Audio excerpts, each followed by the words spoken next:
আড়াল রানী দলের লোকদের নিয়ে মত মাপাসায় না উনি আমার কিছু ক্ষুদ্র ভ্রাতারা গিয়ে গান টান শোনায় আর কি ওই যে বঙ্গবন্ধু মরে নাই উনকা গান আর কি তো তাই মাতারি খেপিছে মাতারি নিজে পলাইছে দিল্লিতে কিন্তু কয় নাম ধাম লিখে রাখতে ওই নাকি জাহাজে করে ওদের করাচি পাঠিয়ে দিবে শুনে নাকি সেটা মনে হয় নেত্রী চলে গেছে ভাই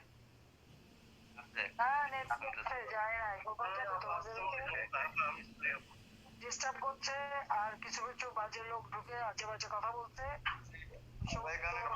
আমি এখন কিছু বলবো না। পাকিস্তানি পাকিস্তানি প্রেতাত্মাদের যারা সন্তান যারা এই সমস্ত জঘন্য কথা বলে অনেক স্ট্রং আপা সব নাম নাম লিখে রাখো জাহাজে করে সব করাচিতে পাঠায় দেবো।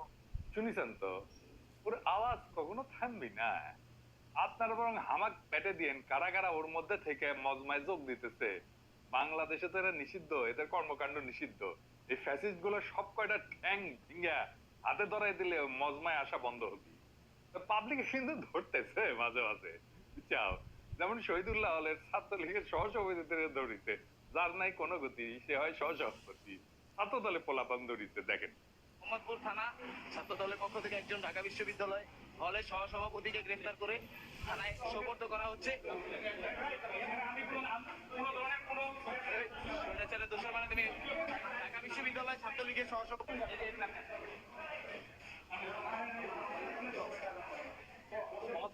বিজয় 3 নং vice president Bangladesh Chhatra League doctor Mohammad Shahidullah হল শাখা ঢাকা বিশ্ববিদ্যালয়। এই কমিটি সাইন হয়েছে জাকির এবং মুনিম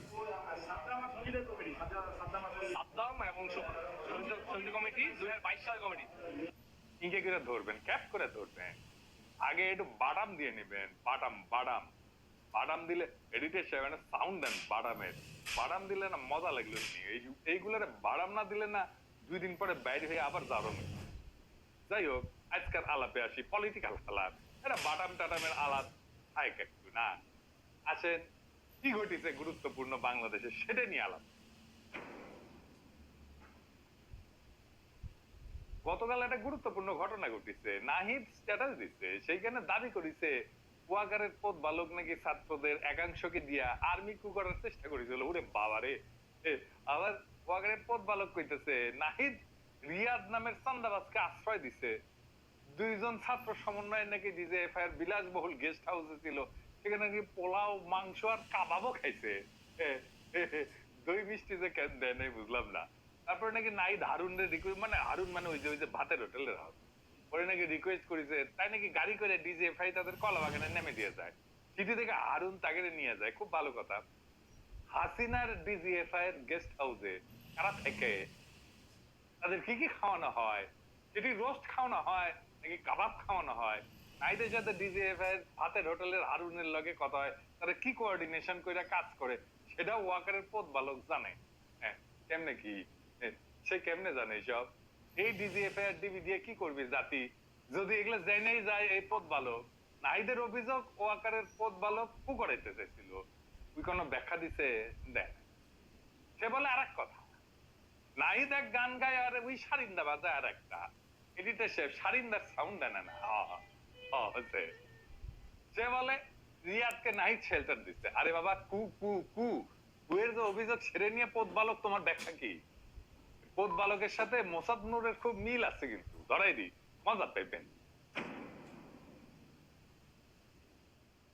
এই মোসাদ নূর মেহেন্দি সাফাদির সাথে মিটিং করলো ছবি টবি ব্যাড হইলো তাই না আবার জিজ্ঞেস করা হইলো সে পুরোপুরি অস্বীকার করলো দেখাই হয় নাই নাকি তার ওই সময় ওর দলের লেসপেন্সার গুলো তো ঝ্যাপে পড়েছিল আমার উপরে আবার এখন দেখেন স্বীকার করেছে যে দেখা হয়েছে দেখিছেন আমি কিন্তু ওরে ওই সময় কইছিলাম যে দেখা হইলে স্বীকার করে নেওয়াটাই ভালো ভুলকে জনগণ ক্ষমা করে কিন্তু জনগণের সাথে চালাকি জনগণ ক্ষমা করে আবার উঠি আর এক বাটপার ওই নাজমুল্লাহ হাসান কলিমুল্লাহ সে কইছে সে নাকি নূরকে রেস্কিউ করেছিল দেখিছে চোরের সাক্ষী গাট কাটা হয় কেমন দেখিছেন আবার কইছে কি এই কলিমুল্লাহ 1972 সালে ইসরায়েল আবারও বাংলাদেশকে স্বীকৃতি দিয়ে একটা চিঠি পাঠায় কিন্তু অদৃশ্য আন্তর্জাতিক চাপের প্রভাবে এবং নানা রাজনৈতিক ট্যাবুর কারণে সেই সম্পর্ক আজ পর্যন্ত আনুষ্ঠানিকভাবে গড়ে ওঠেনি খুব দুঃখ পেয়েছে দেখিছে, মানে ওই কি চায় ইসরায়েলের সাথে বাংলাদেশে কূটনৈতিক সম্পর্ক হোক, আবার টকশরে ডাকে, বুদ্ধিজীবী সাজিছে ওই। তো যাই হোক, ওই সময় যখন অভিযোগ আসছিল ওই যে নূর মেহেদী সাফাদির সাথে মিটিং করেছে, তো সে কইছিল আমার সাথে মেহেদী এন্ড সাফাদির কিংবা ইসরায়েলের কোনো গোয়েন্দা সংস্থার কারোর সাথে মিটিং হয় নাই, বরং আপনাদের প্রশ্ন করা উচিত বাংলাদেশের national telecommunication monitoring centre NTMC Israel থেকে যে গোয়েন্দা নজরদারি ডিভাইস কিনেছে সেটি তারা কিভাবে করেছে। ওরে জিজ্ঞাইছে মেহেদী সাফাদির সাথে দেখা হয়েছে কিনা, আরে বল দেখা হয়েছে বা হয় নাই, হ্যাঁ বা না।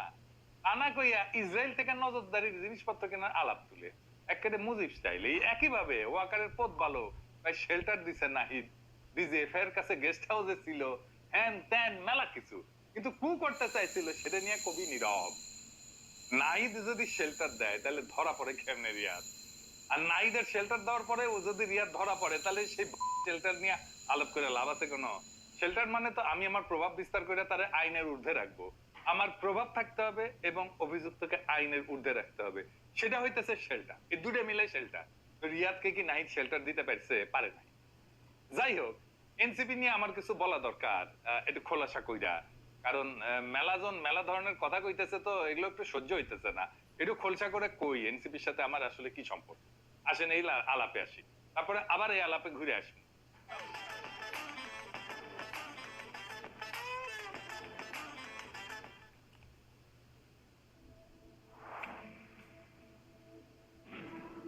From the pulse of this land. এই আলাপে আসি, তারপরে আবার এই আলাপে ঘুরে আসি। এনসিপি আর আমার সম্পর্ক নিয়ে এমন ধারণা তৈরি করা হয়েছে যে আমি এনসিপি প্রেসিডেন্ট অথবা আধ্যাত্মিক নেতা, আমার কথা ছাড়া এনসিপি চলেই না। এটা অনেকে মিলিয়া কিন্তু এই ধারণা তৈরি করেছে। আসল সত্যটা কি? এনসিপির সঙ্গে আমার কোনো ফর্মাল সম্পর্ক নেই। এনসিপির ওরা আমারে ডরেই যোগাযোগ করে, কারণ যোগাযোগ করলে ফোন করলে আগে ঝাড়ি খায়, হুদাই ফিরি ফিরি কে ঝাড়ি খেতে চায়, তাও এই ঝাড়ি খাওয়ার ভয় ভেঙ্গা যারা ফোন টোন করে, আমি সবার ফোন ধরিও না, ধরতেও পারি না। তো মোটামুটি হাজনাত আব্দুল্লাহর সাথে আমার কথা হয়, নিয়মিত যোগাযোগ হয় মোটামুটি।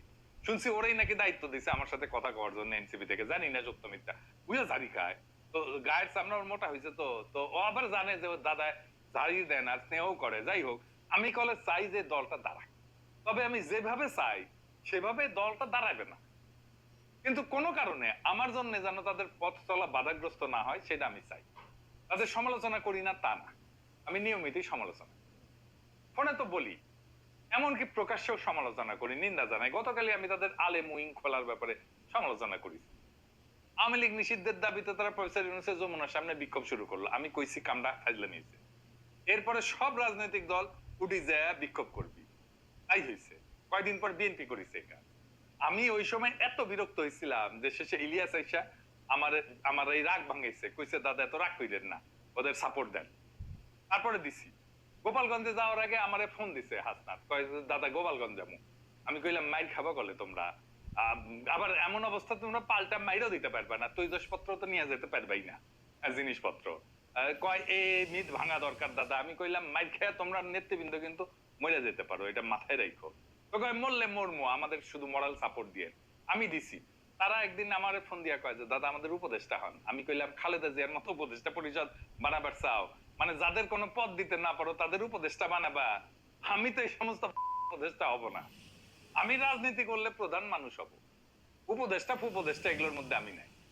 আমি উপদেষ্টা হব না, কারণ তোমরা তো আমার উপদেশই শোনো। যা উপদেশ দিছি সেই উপদেশ তো তোমরা শোনো না। বলে ওরা কোন উপদেশ দিছেন আমরা শুনি নাই। আমি বলছি যে একটা কিভাবে নতুন দলের রাজনীতি করতে হবে, ছাত্ররা কিভাবে নতুন দল শুরু করতে পারে, এটা নিয়ে আমি বেশ কয়েকটা এপিসোড করছি, 2টা বা 3টা করেছিলাম, তারপরে আর করি নাই, কারণ তোমরা শোনো নাই। এমনকি আলাপও করো নাই আইসা যে দাদা এটা আপনি কইছেন আমরা একটু বুঝতে চাই, কেন এটা বলছেন, কিভাবে বলছেন। আমি কইছিলাম ওরা যখন এই যে গত রোজার ঈদের সময় ওরা যখন ইয়ে করিচ্ছে ওই যে ইফতার পার্টি করবে, তো আমি কইছিলাম যে ইফতার পার্টি ইনকা করে কইরো না। এই রাজনৈতিক দলগুলো জিঙ্কা করে করে হোটেলে যে ডাকবা আর কিছু দুর্বৃত্তরে খাওয়াবা, ইনকা করে করবা না, জনগণকে ডাকবা মানিক মেয়ে বিনিময়ে। তারা সবাই নিজের ইফতার নিজে নিয়ে আসবে, উঠি বসে তোমরা ইফতার করবা, বলবা যে আমরা এই মুক্ত স্বদেশে আমরা একসাথে ইফতার করবো, আসেন আমরা একসাথে ইফতার করি, আপনার ইফতার আপনি নিয়ে আসবেন, তোমরা ওখানে পানি দাও, জিলাপি দাও, ব্যাস এই 2টা দাও, দেখবা কত লক্ষ লক্ষ লোক আসে। সেটা তো করবা না, তোমরা করলা না, আমরা উপদেশ দিয়েছিলাম। তো শোনোই না, তো তোমাদের এই উপদেশটা হয়ে লাভ আছে আমার? আর একটা বড় বিষয় হইতেছে যে উপদেশ দিয়ে রাজনীতি হয় না, রাজনীতি নিজে করতে হয়। আমার স্বপ্ন তুমি বাস্তবায়ন করবা না, আমি যদি তোমার রাজনীতি করতাম তাইলে একটা কথা ছিল, উপদেষ্টাদের তো কোনো স্টেক থাকে না। তার উপরে আমরা, আমার পরামর্শ তো তোমরা শুনবে না, আর আমার একটা পরামর্শ শুনবে না, পরদিন তোমাদের সাথে আমার লাগবে, ফাটাফাটি ধরনের গ্যাঞ্জাম লাগবে। এই কারণে আমি এর মধ্যে নাই। আমার সাপোর্ট থাকবে, মরাল সাপোর্ট থাকবে, ভালোবাসা থাকবে, সবকিছুই থাকবে, কিন্তু আমি তোমার দলের সাথে কোনোভাবে যুক্ত হইতে পারবো না। কারণ আমি বুঝে গেছি যে তুমি আমার যেটা রাজনীতি সেই রাজনীতি তুমি করবা না, তুমি অন্য রাজনীতি করবা। সেই রাজনীতি ঠিক আছে, সেই রাজনীতি করো, কিন্তু আমি যে রাজনীতি চাই সেটা তুমি করবে না, এটা আমি বুঝে গেছি। তারপরেও আমার পেজে ইউটিউবে বিএনপির লোকেরা এসে অবিশ্রান্ত ভাবে বলতে থাকে আমি কেন এনসিপি নিয়ে কিছু বলি না, আমি কেন তাদের চান্দাবাজি নিয়ে বলি না, এনসিপির একজন চান্দাবাজিতে ধরা গেল, এনসিপি না বৈষম্য বিরোধীর একজন চান্দাবাজি নিয়ে ধরা গেল, কিছু বললাম না কেন? আমি তো বিএনপি যে চান্দাবাজি করে সেটা নিয়েও পারপক্ষে কিছু বলি না, আমি আলোচনা করি রাজনীতি নিয়ে। বিএনপির যত সমালোচনা সেগুলো রাজনীতি, কোর হার্ডকোর পলিটিক্স নিয়ে। যদি আমার বিএনপি নিয়ে সমালোচনাগুলো দেখেন, দেখবেন মূলত রাজনীতি নিয়ে। হ্যাঁ, এর মধ্যে 100টা সমালোচনা রাজনীতি নিয়ে হয়, তার মধ্যে হয়তো একটা বা দুইটা আমি চান্দাবাজি প্রসঙ্গ হয়। তাও চান্দাবাজি কার? এই মির্জা আব্বাসের চান্দাবাজি, ওইটা নিয়ে আমি সবচেয়ে বেশি কথা বলছি। কোথায় মির্জা আব্বাস আর কোথায় এনসিপির সাথে রিমোটলি রিলেটেড রিয়াদ? আমি তো গতকালকে প্রকাশ্য আলেমদের নিয়ে যে উইং করবে ওটা সমালোচনা করলাম এনসিপি। আমি তো নাসিরউদ্দিন পাটোয়ারির কথাবার্তা প্রচুর সমালোচনা করছি প্রকাশ্যে, ওই ইয়েতে যায় করছি, ওই যে ইলিয়াসের টক শোয়ে যায় করছি। আমি মনে করি নাসিরউদ্দিন পাটোয়ারি এনসিপির একটা পেইন, এবং সে এনসিপির ক্ষতি করতেছে। আমার অনুমান ওর সাথে এজেন্সির সম্পর্ক আছে। তারপরেও বিএনপির কাউয়া গুলা cow cow cow cow cow cow এগুলো করতেই আছে, করতেই থাকে। এই এডিটর সাহেব নতুন কাউয়া এসেছে, কাউয়ার সাউন্ড দেন। হ্যাঁ, অনেকদিন পরে শুনে নাই, দেন আবারও দেন, দেন আবারও দেন। এরকম একটা কাউয়া হয়েছে কামরুল হাসান নোমান, আমার খুবই প্রিয় ছিল এক সময়, সেদিকে আমার খোঁচা দিয়ে একটা স্ট্যাটাস মারিছে। আমি কেন এনসিপি নিয়ে কথা বললাম না? আসেন এই বিষয়টা আমরা আরেকটু গভীরে বুঝে ধরেন